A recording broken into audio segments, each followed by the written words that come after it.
Assalamualaikum warahmatullahi wabarakatuh. Bismillahirrahmanirrahim. Alhamdulillahirabbil alamin wassalatu wassalamu ala asyrofil anbiya'il mursalin sayyidina maulana Muhammadin wa ala alihi washabbihi ajmain. Subhanaka la ilma lana illa ma 'allamtana innaka antal alimul hakim. Rabbi shrah li sadri wa yassir li amri wa hlul 'uqdatam min lisani yafqahu qawli. Qala al-mu'allif nafa'anallahu bihi wa barakallahu fid darin. Babun nasihati, bab tentang nasihat ila qaulihi. Wa an Jarir bin Abdullah radhiyallahu taala anhu qala bay'atu Rasulullah sallallahu alaihi wasallam ala iqamis salati wa ita'iz zakati wan nushi likulli muslim. Muttafaqun alaih. Diriwayatkan dari sahabat Jarir bin Abdullah. Sahabat masuk Islam tahun ke-10 Hijriah. Posturnya besar. Diriwayatkan sandalnya aja itu 1 dhira, panjangnya 50 cm, panjang kakinya itu, telapak tangannya, telapak kakinya. Dan sempat mengadu kepada Rasulullah karena sulit untuk mantap ketika naik kuda, hanya minta doa dan didoakan Allahumma sabbithu, ya Allah jadikan dia bisa menetap, maksudnya mantap kalau mengendarai kendaraan, dan jadikan dia hadian mahdi, orang yang memberi petunjuk dan mendapatkan petunjuk. Dan setelah dia masuk Islam itu nanti akan diutus oleh Nabi untuk berdakwah ke suatu daerah, kalau nggak salah daerah Yaman. Dikatakan oleh Sayyidina Umar memuji tentang postur tubuhnya, diantaranya wajahnya juga. Beliau mengatakan Jabir itu Yusufnya hadhil ummah, jadi mukanya kayak Nabi Yusuf. Ya meskipun Sayyidina Umar nggak mengetahui, tapi kan maksudnya ganteng gitu, Yusuf hadhil ummah. Pernah juga Nabi waktu duduk gitu bareng sama para sahabatnya, kemudian Nabi ngobrol dan mengatakan ini bentar lagi ada orang yang datang yang mukanya itu kayak malaikat. Itu Jarir bin Abdullah. Wafat tahun 51 Hijriah. Nah, ini hadisnya itu mengenai cerita tadi itu yang Nabi mengatakan bakal datang orang yang mukanya kayak malaikat. Nah, ini asbabun nuzulnya adalah hadis ini, itu ketika datang tujuannya adalah untuk masuk Islam. Karena di tahun 9 dan ke-10 itu dikatakan amul wufud, banyak dari kabilah-kabilah yang di luar Madinah dan Mekah itu datang ke Nabi untuk masuk Islam setelah peristiwa Fathu Makkah itu. Makanya dikatakan amul wufud, tahunnya delegasi-delegasi datang untuk menyatakan keislaman. Di antaranya Jarir ini, karena dia juga termasuk ketua suku, di sukunya. Di sini beliau mengatakan bay'atu Rasulullah sallallahu alaihi wasallam ala iqamis shalah. Aku berbaiat dengan Rasulullah untuk mendirikan salat. Di sini menggunakan iqamis shalah, taknya dibuang, itu boleh juga ya. Jadi bukan tipu, tapi boleh dibuang, taknya dibuang, ala iqamis shalah wa ita'iz zakah, dan menunaikan zakat. Dan di sini nggak disebutkan puasa kemudian haji, karena dua ibadah ini adalah yang paling urgent dalam agama Islam. Ya semuanya urgent, cuman kalau dilihat dari derajatnya, salat dan zakat ini adalah rukun Islam yang paling utama.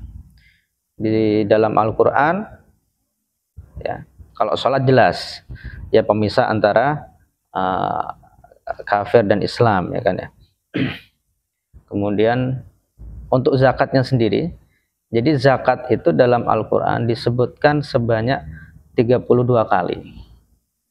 Yang mana 30 itu artinya zakat, maksudnya menunaikan kewajiban zakat, mengeluarkan harta.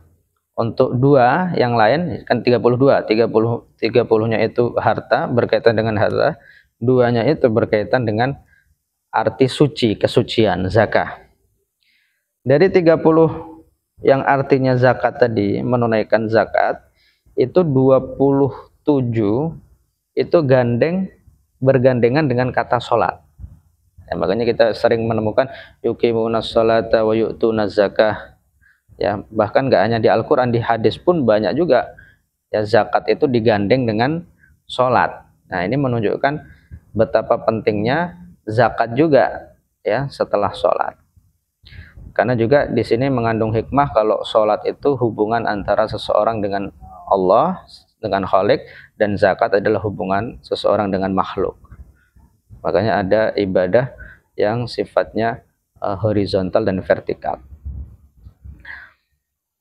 Nabi juga mengatakan dalam hadis, umirtu an uqatilan nas hatta yashhadu an la ilaha illallah wa anna muhammadar rasulullah wa yuqimus salata wa yu'tuz zakah. Ya, aku diperintahkan oleh Allah untuk memerangi ya sampai mereka itu bersyahadat dan melaksanakan salat dan menunaikan zakat. Ya, setelahnya nggak ada pembahasan masalah haji dan puasa. Nah, di sini ketika wafatnya Nabi Muhammad, terdengar kabar bahwa ada banyak ya dari kabilah-kabilah yang sudah masuk Islam itu nggak mau zakat. Mereka berpendapat bahwasanya zakat itu hanya wajib pada zaman Nabi Muhammad. Ya. Ayatnya lupa itu apa. Intinya mereka itu banyak nggak zakat. Akhirnya Sayyidina Abu Bakar itu berijtihad untuk memerangi mereka yang nggak zakat. Ya, dan sampai mengatakan seandainya mereka itu nggak mau mengeluarkan meskipun hanya tali ikat binatang, ya, akan aku perangi mereka. Kenapa? Karena Sayyidina Abu Bakar itu memahami zakat itu nggak pernah terpisahkan dengan sholat. Makanya barang siapa yang berani memisahkan antara zakat dan sholat, maka aku akan memeranginya. Nah, di situ Sayyidina Umar sempat kaget, ya. Jarang Sayyidina Abu Bakar itu keras, tapi dalam masalah ini beliau menampakkan kekerasannya karena ia memahami dalam hadis tersebut bahwa zakat itu nggak pernah terpisah dengan sholat. Jadi aku berbaiat dengan Rasulullah untuk melaksanakan sholat dan menunaikan zakat, wa nushi likulli muslim, ya, saling menasehati kepada setiap muslim. Jadi di sini ada cerita. Sebenarnya ada kaitannya juga dengan hadis setelahnya nanti, ya. Tapi kita sampaikan dulu, nggak masalah.